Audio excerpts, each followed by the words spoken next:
Assalamualaikum warahmatullahi wabarakatuh.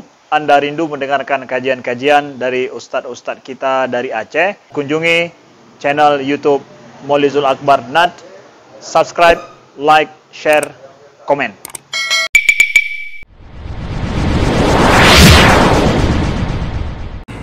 Assalamualaikum warahmatullahi wabarakatuh.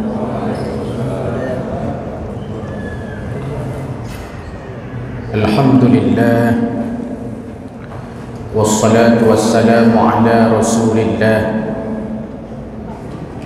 wa ala alihi wa sahbihi wa mawalah. Ashhadu an la ilaha illallah wahdahu la syarika lah, wa ashhadu anna sayyidana Muhammadan abduhu wa rasuluh la nabiyya ba'dah. Allahumma subhanaka la ilma lana illa ma 'allamtana innaka antal alimul hakim. Rabbana zidna ilma warzuqna fahma. Rabbi syrah li sadri wa yassir li amri wahlul 'uqdatam min lisani yafqahu qawli birahmatika ya arhamar rahimin. Hadirin wal hadirat jamaah salat maghrib yang dimuliakan Allah Subhanahu wa ta'ala, segenap syukur tak henti kita persembahkan kepada Allah. Kudrah dan iradahnya hadir kita ke masjid yang mulia ini. Salawat dan salam tak henti pula kita persembahkan kepada junjungan alam Nabi besar Muhammad sallallahu alaihi wasallam, teladan uswah hasanah, contoh bagi kita sekalian. Jamaah maghrib yang dimuliakan Allah, dulu ada seorang ayah sambil membawa anaknya datang melapor kepada Amirul Mukminin Umar bin Khattab radhiyallahu anhu. Sang ayah mengatakan kepada Amirul Mukminin Sayyidina Umar bin Khattab, "Wahai Amirul Mukminin, mohon engkau nasihati anakku ini. Dia tak pernah taat kepadaku. Dia tak pernah patuh kepadaku. Dia tidak mau mengikuti apa yang kusuruh. Mohon wahai Amirul Mukminin untuk menasehati anakku ini karena dia terlalu berani denganku."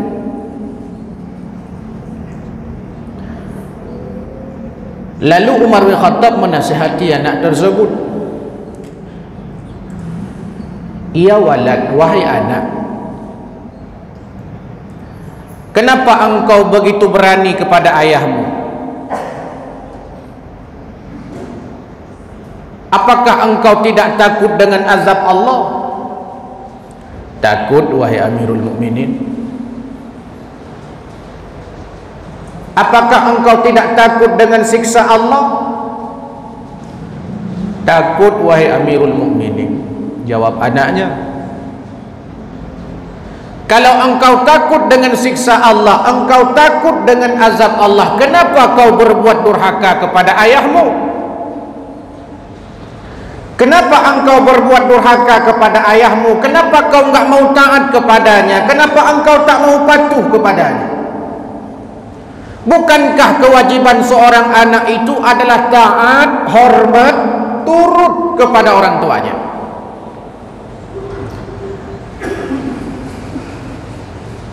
Lalu anak itu menjawab, "Wahai Amirul Mukminin,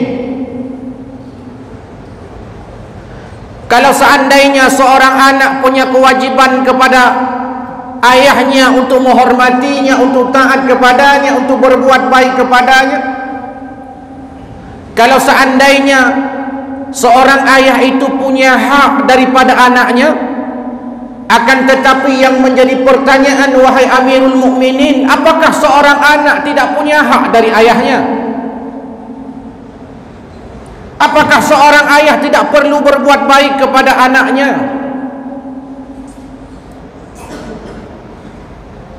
Lalu Umar bin Khattab mengatakan, harus. Seorang ayah punya hak, punya kewajiban kepada anaknya.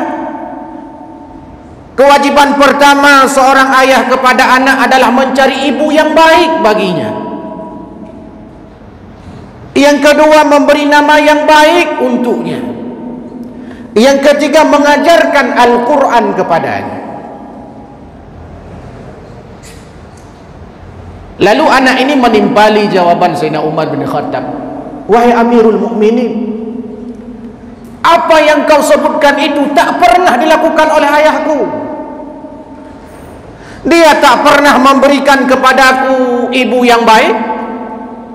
Dia tak pernah memberikan kepadaku nama yang baik.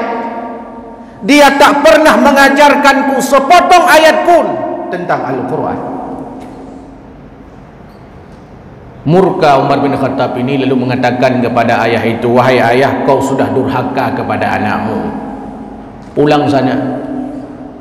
Pulang, kau berbuat baik kepada anakmu. Untung anakmu hanya tidak mau taat kepadamu. Coba kalau seandainya anak itu memukulmu, itu pun karena kesalahanmu. Maka Nabi dalam satu riwayat itu menyebutkan bahawa haqqul walad 'alal walid salasatu asya. Hak anak dari orang tuanya 3 perkara. Artinya kewajiban orang tua kepada anaknya 3. Dan ini hak anak yang harus ditunaikan oleh orang tuanya. Hak pertama seorang anak dari ayahnya, dari orang tuanya, ayyuhassina ismahu iza walada, memberikan kepadanya nama yang baik. Idza walada, bila ia lahir. Lahir seorang anak, hak pertama bagi anak itu adalah mendapatkan nama yang baik dari orang tuanya. Maka Imam Nawawi itu sampai menulis khusus bab pemberian nama anak. Kenapa? Karena memberi nama anak adalah salah satu hak anak yang perlu ditunaikan oleh ayah, oleh orang tua kepada anak. Dalam riwayat yang lain disebutkan, diperintahkan kepada setiap orang tua tasmiyatul maulud, memberi nama anak dengan nama yang baik.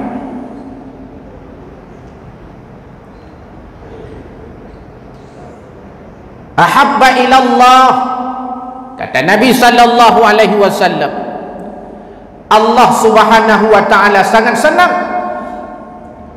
bila seandainya anak-anak kalian itu kalian beri nama dengan nama-nama terbaik. Dan nama-nama terbaik itu adalah Abdullah dan Abdurrahman. Nama-nama yang baik adalah nama yang dinisbahkan kepada Allah. Abdullah, Abdurrahman, Abdurrahim, Abdul Aziz, Abdul Jabbar, Abdul Salam, dan seterusnya. Kenapa itu menjadi nama terbaik? Karena nama itu terhubung dengan Allah. Harapannya anak ini akan benar-benar menjadi hamba Allah. Bukankah hari ini banyak orang hamba Allah, tapi dia tidak sadar bahwa dirinya hamba Allah. Kenapa? Karena tidak ada pengingat. Salah satu pengingat bahwa kita ini hamba Allah, nama kita. Nama itu bisa menjaga orang daripada bermaksiat ia kepada Allah Subhanahu wa taala. Maka salah satu fungsi nama yang baik agar seseorang itu tidak berbuat maksiat. Malai tu lagak tatnan menyata bubut maksiat. Tunan dan Abdullah dan Mudina ke ikim kau. Walaupun kata tepu dinanya haram, tapi nannya nama itu bisa menjadi kontrol sosial. Sama seperti pakaian yang kita gunakan. Kita pakai peci, baju koko, pakai sarung, malu kita bermaksiat. Kadang-kadang kerana malai dengan Allah, minimal malai dengan pakai baju. Berapa banyak orang terjaga syahwatnya, terkendalikan nafsunya. Berapa banyak orang tidak berani bermaksiat di depan umum gara-gara pakaiannya. Lantas kenapa ada orang dia berani bermaksiat bukan hanya sendiri tapi di kala ramai? Karena pengaruh pakaiannya.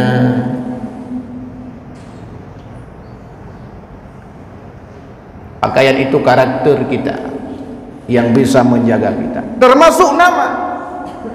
Nama itu bisa menjadi self control. Bagaimana seseorang itu bisa menjaga diri dengan nama itu. Dalam konteks yang lebih jauh dalam psikologi Islam, nama itu bukan hanya sekedar nama. Maka dulu kan ada orang mengatakan, apalah arti sebuah nama? Oh, banyak sekali arti sebuah nama, kecuali nama yang enggak ada arti. Hantu, nah, enggak ada arti. Tapi kalau nama itu baik, kalau nama itu mulia, sangat banyak artinya. Dia menjadi image self, namanya citra diri. Sering sebuah hadis saya ungkapkan sebagai pengingat kepada kita, khususnya orang tua. Innakum tud'auna yaumal qiyamah bi asma'ikum wa asma'i abaikum fa ahsinu asma'akum. Sungguh kalian itu pada hari kiamat akan dipanggil dengan nama kalian disandingkan dengan nama ayah kalian. Nama saya Adnan, ayah Muhammad Yahya. Nanti di akhirat akan dipanggil dengan nama itu disandingkan dengan nama ayah kita. Maka kata Nabi, fa ahsinu asma'akum. Perbaguslah nama kalian. Bukankah juga Rasul pernah mengganti nama-nama para sahabat yang tidak baik? Dulu namanya Abdul Uzza diganti oleh Nabi SAW menjadi Abdul Rahman, menjadi Abdullah, menjadi Abdul Razak. Dulu nama-namanya nama-nama buruk, nama-nama yang menisbahkan kepada berhala, diganti oleh Nabi SAW dengan nama-nama Islam, dengan nama-nama mulia. Bahkan Zainab itu bukan nama asli. Dulu namanya Burrah.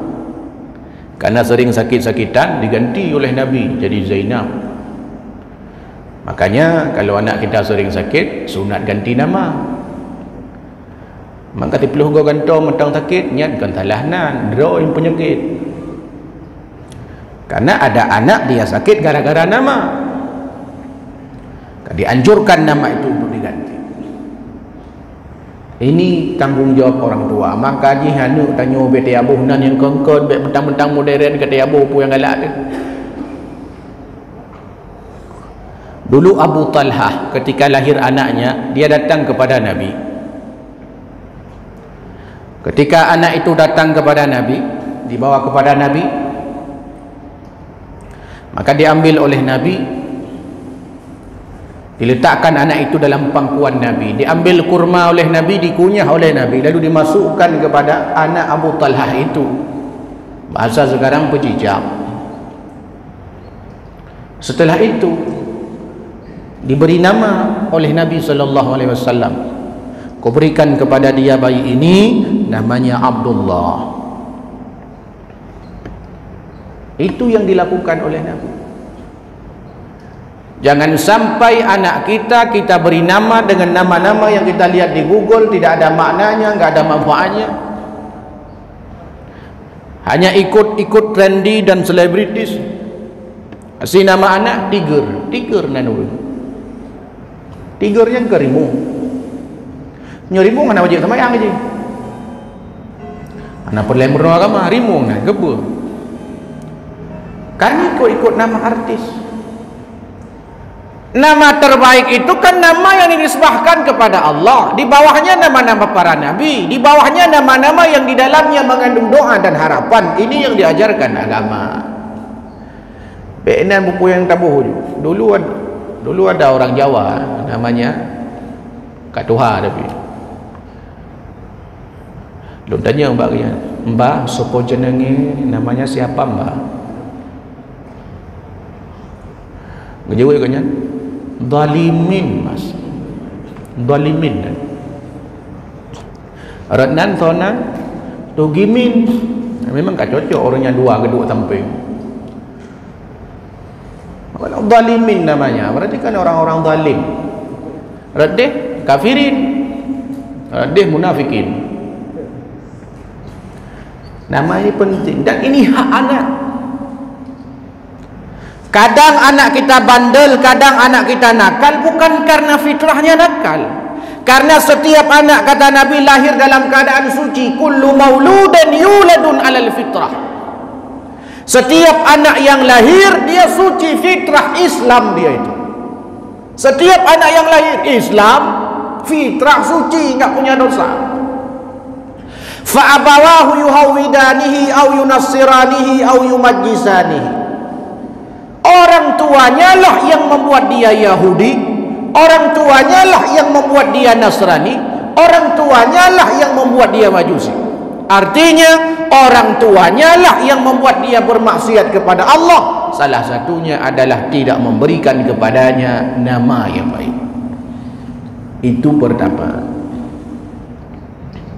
Yang kedua kata Nabi,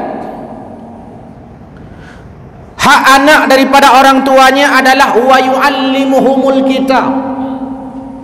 Mengajarkan kepada anak itu Al-Quran.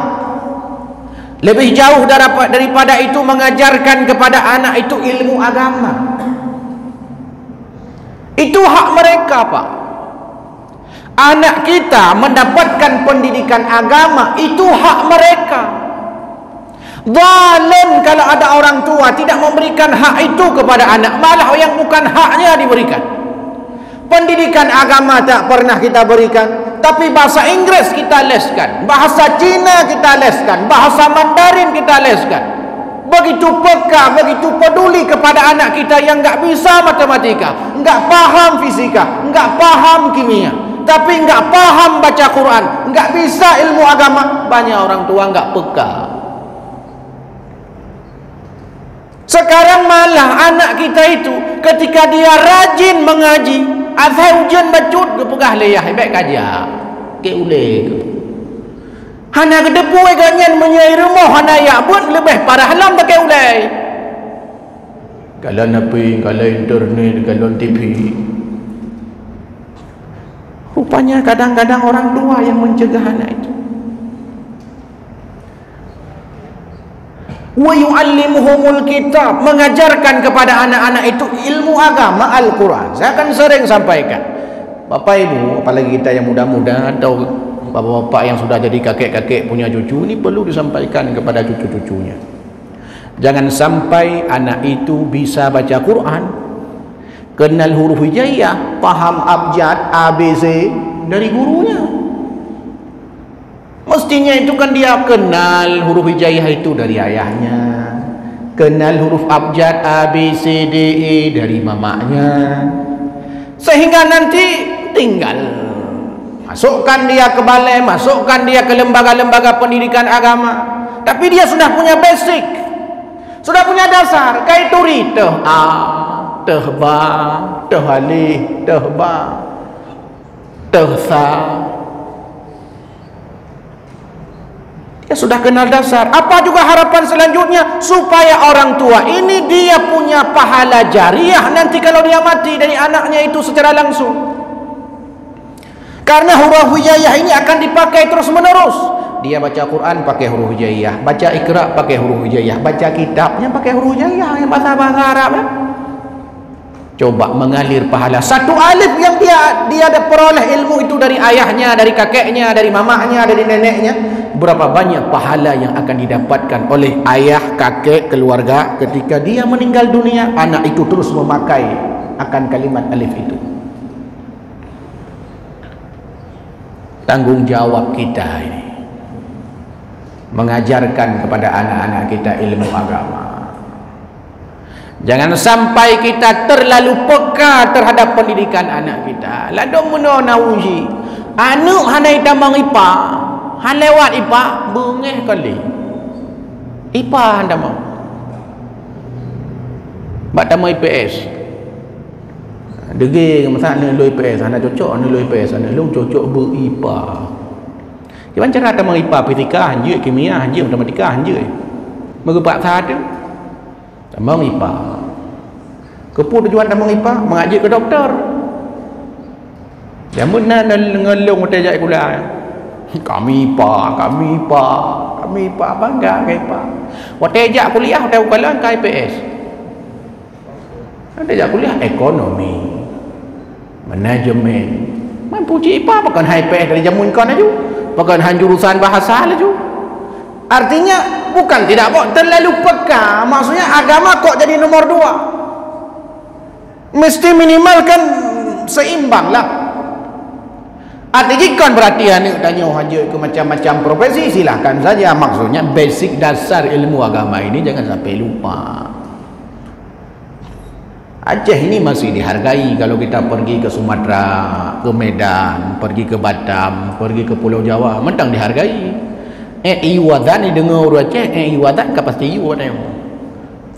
Ulang dah imumnya cakap pasti dah ju tanya aja. Cakap pasti. Ni mana mas? Dari Aceh. Oh ya, azan sekali. Karena cakap itu pur Acehnya cijik azan. Walaupun watai Aceh hantam pernah mendengar azan beganya. Tapi watai terus dua. Damimu. Ya jangan damimu pur Aceh. Walaupun dia Aceh muka makmum hantam bro. Tapi terus dia ilmu. Kenapa? Kita punya khazanah, kita punya historis, kita punya sejarah Islam masa lalu yang luar biasa. Ya go apa teh dengar? Ya go. Jamun awak Jawa ada yang balung.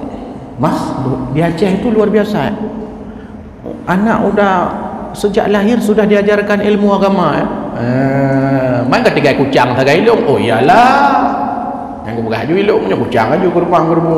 Oh ya, buat kau jarang orang Aceh ilmu agama. Hai dia jauh Aceh. Ya Aceh fikir Acehnya kiban Islam kiban ketat fikir. Fikir punya orang pakai ketat langsung isi luar ini langsung cambuk ini ke. Fikir lagi apa dah ilado. Tapi yang kali-kali ajak tu hai patele.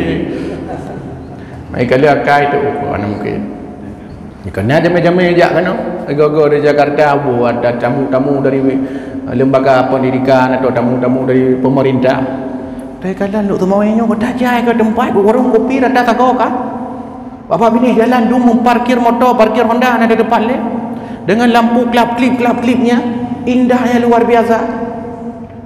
Kalau perkataan dia. Reti petele. Maka tanggung jawab kita untuk meregenerasi. Jangan hanya kita bangga dengan masa lalu saja. Karena Aceh hari ini salah satu PR-nya kita terlalu bangga dengan masa lalu lupa dengan masa kini dan masa depan. Aduh masa lalu jamun Acehnya maju, jamun Acehnya hebat, jamun Acehnya Islam luar biasa. Jamun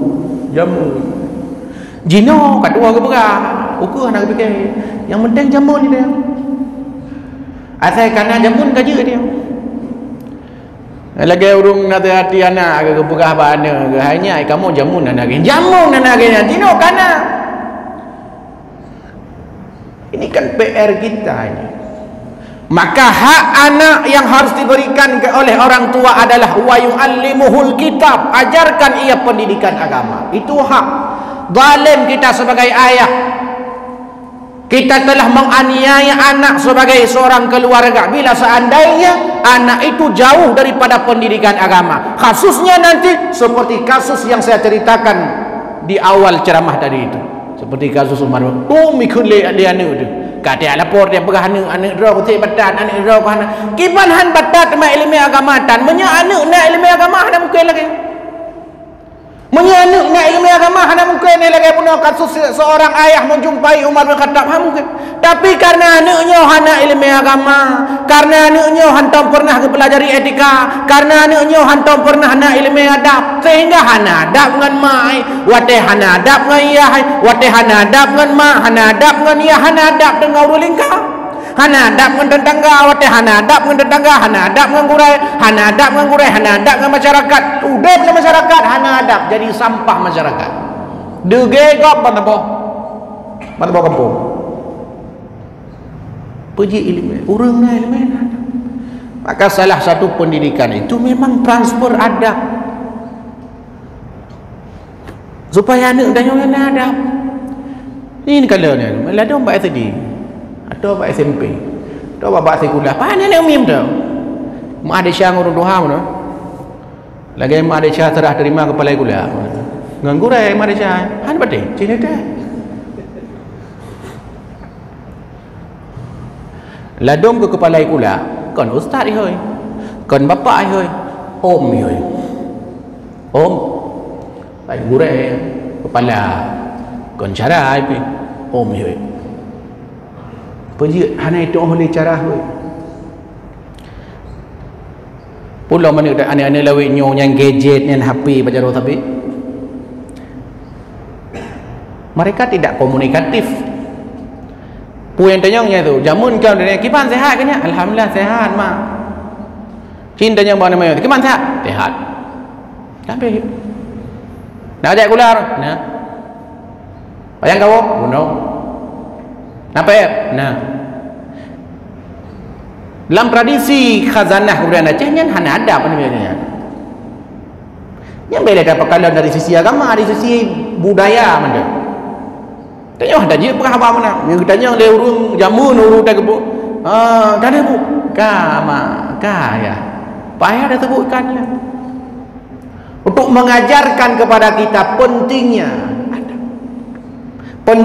akhlak, pentingnya pendidikan agama kepada anak, dan itu hak mereka. Jangan sampai kita menyalahkan anak bermaksiat, tak pernah taat kepada kita, tak pernah patuh kepada kita, kalau seandainya kita tak pernah memberikan pendidikan agama kepadanya. Kasus banyak, kadang-kadang orang tua enggak peduli dengan anaknya.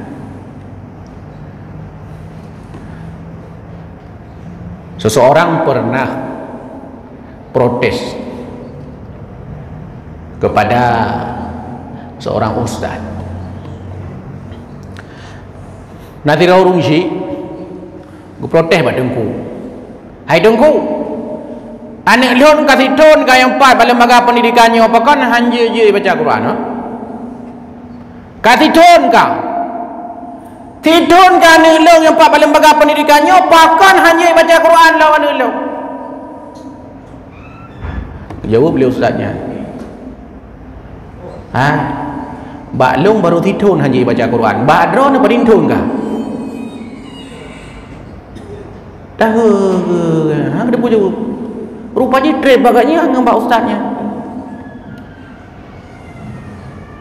Marah kita. Wa yu'allimuhul kitab. Yang ketiga, hak anak yang harus diberikan oleh orang tuanya, oleh ayah adalah wa yuzawwijuhu idza adraka, menikahkan mereka bila mereka telah dewasa.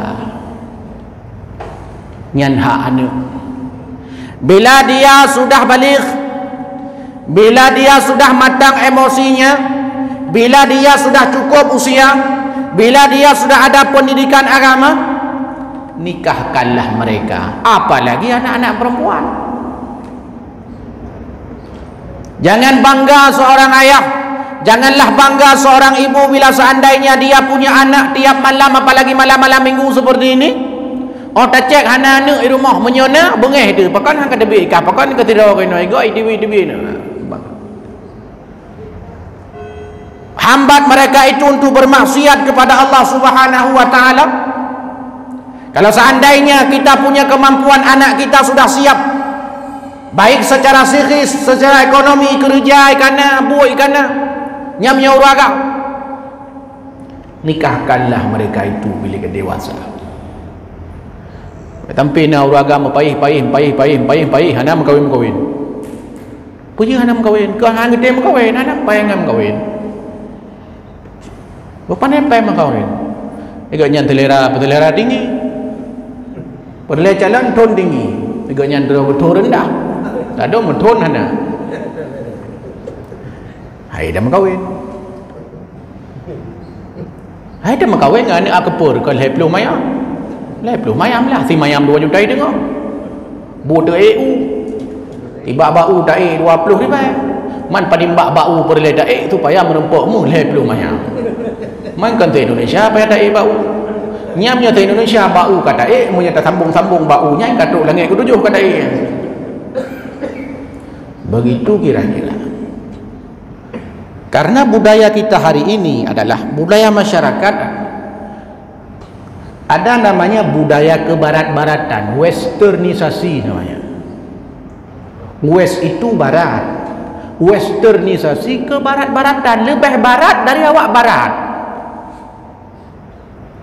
Hai nak mahasiswa lo, mahasiswa ibu cewek jibah Honda, cewek ilikot itegur lo, ustaz itu je tegur cewek ilikot, tapi itu je tegur tanya kurai, ustaz itu problemnya.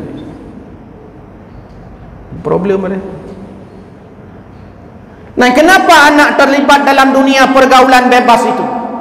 Kenapa anak kita itu terlibat dalam pergaulan bebas? Kenapa? Karena anak kita itu secara psikologis tidak nyaman di rumah.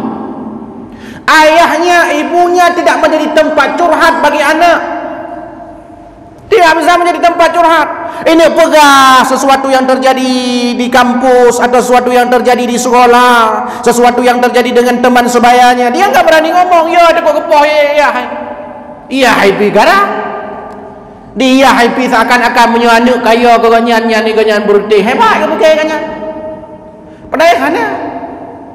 Anak ini ketika tidak nyaman di rumah, dia akan cari warung kopi, menyana anak draw anak ketanya, hidup warung kopi hanai wow. Nya hana nyaman di rumah dulu. Hana nyaman hidup di rumah. Sebab anaknya lagi tanya cik. Itanya pakat tawa kerjaan tawa laju rumah. Tawa kerjaan tawa laju rumah. Tak tempiah warung kopi papa 12 malam tu tawa. Padahal tak hana tawa dalam teput. Hai dah duduk di rumah. Baik dah dua rumah, main rumah ni pelet. Handu rumah. Hanan bodoh. Tapi bahkan urut ladung. Jarang tak keduk orang kopi yang langka ke hana keduk nah, tapi langka keduk. Orang dengan empat dah ni tengah di rumah. Pana tak ada telefon kau di rumah. Pak di rumah. Nya sampai hira enggak. Pakai rumah sampai hira ni. Hana lebih. Hai ni aku duit ke bulan orang telefon ni orang tambah rumah. Pejik karena lagi rumah. Pejik lagi rumah. Karena nyaman di rumah. Punya seandainya hana nyaman di rumah, pastilah tanya han mungkin le di rumah. Dah telefon lagi pana orang kopi. Tengok dalam pana orang kopi, telefon bengah apa? Orang kopi. Jauh orang kopi, malam kopi. 2 malam pana warung kopi. Nya hana nyaman di rumah. Maka di maino ke perlu rumah salehah kinan. Supaya diuragamnya galam gua kerja katinga ke laulai ke. Rupa rumah. Maka jika nak tipu orang, nak je tipu orang mana? Hang pajuh bui luar. Hang pajuh bui luar cih hae ke mudah ke punya pajuh bui luar. Iganya menyebu cik rumah, goh jauh gua kerja ke pajuh rumah. Mana dong pakai hang pajuh. Memang ladung nak alasan sibuk, hana mungkin tahu, nak cin mungkin jarang. Tapi nak ladung ti pindah rumah ke kerja. Hana jauh ke rumah, sisa seputaran rumah ke tempat kerja. Pakan hang udah ke panjang pakai hang ke bawah rumah. Padahal rumah nak ke rumah. Anak apa? Asam ke ương lagi cangru dah gun. Nyam asam ke ương lagi cangru di rumah, bukan macam orang hana ke panjang di rumah. Tupu nak baju mentiu rawan nak baju. Beda dengan tanya-tanya kerja haji, oh yang lain cerita, dah pegah yang toto. Ya ini saya sampaikan, tidak nyaman dia di rumah, nyaman. Maka Nabi dalam satu riwayat itu pernah mengatakan bahwa arba'un napet boh sebab, ada 4 kebahagiaan. Napet boh bahagia. Menyena pet bohnya obat dayunya bahagia dia.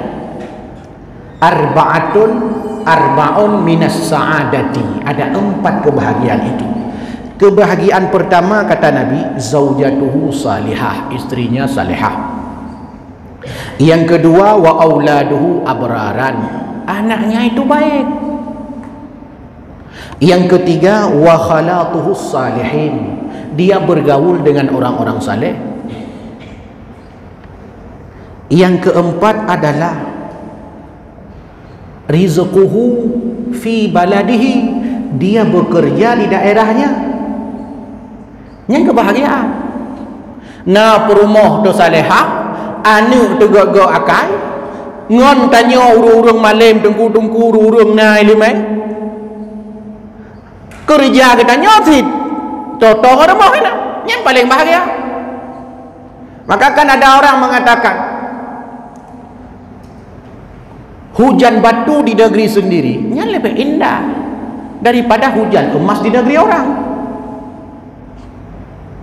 Pejut karena itanyo ino na keluarga, otak kerja ino gampung di desa, di tempat tinggal kita nyoto keluarga. Bukankah itu kebahagiaan? Nyan kenyan contoh lu bandingkan, bila seandainya kita tidak nyaman di rumah, lalu lantas kita tidak mau pulang ke rumah tanpa alasan, padahal dia tidak ada pekerjaan di luar rumah, tidak ada kegiatan di luar rumah, tapi tidak mau pulang ke rumah, itu artinya seorang suami, seorang ayah tidak nyaman di rumah. Begitu juga anak kita. Anak kita bila dia tidak mau pulang ke rumah, itu artinya tidak nyaman di rumah. Ada beberapa orang tua, ada kasusnya, lapor kepada saya. Urung lu mau wajib mengampuh je dah bukan. Lapor, anaknya sering lari, ni pelung rumah tapi. Ya tanya untuk solusi. Di pancara yang ustaz ni yang tu payah beri rumah. Kau anaknya tu payah beri rumah. Ayah, mai baik lagi nyale. Itu yang perlu diubah. Ayahnya, ibunya, keluarganya yang perlu dirubah supaya anak ini mau pulang ke rumah. Jangan sampai anak kita lebih senang dia tidur di tempat kawannya, di tetangganya, di tempat keluarganya, daripada pulang ke rumahnya sendiri. Hai je wahana nyaman. Yang lebih parah adalah anak ketika tidak nyaman di rumah, dia akan mencari kenyamanan di tempat lain. Disitulah puncak terjadinya pergaulan bebas. Buka penelitian-penelitian apa sebabnya orang kena narkoba itu. Pujuknya orang kena narkoba, free sex, macam-macam. Salah satu sebabnya karena mereka tidak nyaman di rumah, lalu mencari kenyamanan di luar rumah. Tidak punya tempat curhat di rumah, lalu mencari tempat curhat di tempat yang lain. Minta tempat curhat, minta tangan, minta cowok bahasa adanya. Yang kecil tempat curhat dengar-dengar minta. Dai cowoknya pihana tolong sijit. Karena orang yang kena curhat secara psikologis saja hendak perlu jawaban. Dengar-dengar mentang kaje kau tolong bagi kenya. Tena urut curhat padanya anak dia curhat atau perumah dia curhat atau nya dengar mentang. Nya dah dengar lah dah mai dah dengar memang enggak. Nya punya secara konseling dengar mentang. Oh ya. Belum pina aja jamu dia. Mau bilang ini tiga. Nya tolong si bagi kenya ni. Tolong si bagi. Oh ya. Yang ke ilmu no. Nya menang hanya mencari tempat mendengar. Nyokan tanya. Em dah dengar piano mi pegang mengajar. Aduk apa apa yang kau ni do. Aduk kat aduk apa yang kau ya. Itu menjadi mendengar itu memberikan kenyamanan kepada anak khususnya. Maka ketika anak itu tidak nyaman di rumah, akan cari pergaulan yang lain di luar rumah, dan itu sangat berbahaya. Cina putar lu semua tiga kan dering dua telat tiga kan dua orang kopi pukul 12 malam kan Cina putar lu semua ben dua rumah haju Putar-putar wait kalau buat kedai kopi kan. Ni mudah tu. Ada anak muda, mana anak min bawa warnet. Anak min tu, mana anak min? Anak remaja-remaja tanggung. Dia remaja tanggung lah ni. Anak raya ilo. Hai ni SMP SMA. Yang gawat modelnya karena fenomena lambat tanya ini. Sebenarnya fenomena Jawa dia kata kena model dong-dong berjalan ikut motor. Bergaru-garu ikut motor. Bapak lampu merah. Anemi remaja-remaja tanggung. Pertanyaan, apakah mereka tidak punya orang tua? Oh, enggak ada lagi orang tua. Apakah mereka enggak punya keluarga? Sedih tak kadang kan? Masa anak-anak BBO minta terkah jadi gelandangan pengemis. Ini bayangkan kira orang tu. Pemerintah ho kailenya datang lagi pu hana gede pu. Dinas sosial ho. Pu sosial lagi kan? Pu betul-betul dinas sosial. Kenapa enggak digarap? Oh mai, kalau kamu hoi tu ku kai plong lah. Oh garap lah. Sedih dah kalau nenek mi. Anak mi tak tahu pi. Alaikum kau tu belum tu bu. Nak pernah berbuang lu belum tu bu. Buka cok je pai. Cok bu. Le nampak jobu ni jauh lain ni lu. Mau nampak warung lain. Oh belum tu bu. Hai pu belum tu tak apa kalau ku belum kai dia. Order ni. Ibnu ayo rupanya salah. Nyam banding kat kepubu sampai-sampai. Kepubu titi malam itu orang. Gerkah baju. Ini daerah Masri dia kan, daerah Cundan. Peng kurbe. Hawa aku, putra hawa aku rujak. 4 peng, ya belum rujak. Nyan lihat tajak tanya. Ha tajak dia tajak, nyai menyetalum ni. Ijak motor lain lah. Lihat belum rujaknya, ijak motor lain lah. Ni peng kurbe, hawa aku rujak. Aku bukan muka rujak dah bilang. Itu jadi persoalan. Sedih dia kalau anak mi. Ada kalau anak Aceh mereka bahasa Aceh cukup lancar bahasa Aceh dia tu menak je. Khas ayu. Dia yang nak ajak gulan. Nah, pai de. Nyan nan mo gulan nam dah depan tapi dia warna gulannya pas nak depan kedango je. Kayak abut lah. Ya, dia malam baca Quran juga baca Fatihah. Ha je aku. Mana kayak abut nak baca Fatihah tu. Ha je aku. Malai aku. Iya. Nya ada urut Aceh. Tak dia tapi tajuk terkah dia. Nya ada tajuk terkah. Kon hanagot. Cik hanagot. Tajuk tengok ajaklah. Long pernah long tawarkan kepada anak-anak mi agaknya. Hanya kena ajak kadul ni. Pajobu ni. Dia pajobu dia nak ajak bulan nah. Nak kaya abut nah. Yang betul ke bukan? Pujian mudah-mudahan terkah. Nah, napeng. Hai. Ikah katinggai di dayah mudah je. Katinggai panti mendeng je. Katinggai pada lembaga-lembaga pendidikan mendeng je. Pak pesantren nyo gratis pre. Peng-peng ibi, peng-peng jajan ibi katem. Ha udeng tu. Puji. Aja minta terkah dia dulu. Berarti memang profesi minta terkah. Ada bak Facebooknya ijimnya ji kena Facebook ni. Bak aku ni pekerjaan mencari terkah. Yang PR dia. Maka hadirin yang dimuliakan Allah Subhanahu wa taala, saya ingin berpesan kepada diri pribadi dan kepada kita semua bahawa mesti sadar betul kepada anak kita. Maka bukan hanya anak yang punya kewajiban untuk hormat, bukan hanya anak yang punya kewajiban untuk memenuhi hak-hak orang tuanya, tapi orang tua juga punya kewajiban untuk memenuhi hak-hak anaknya.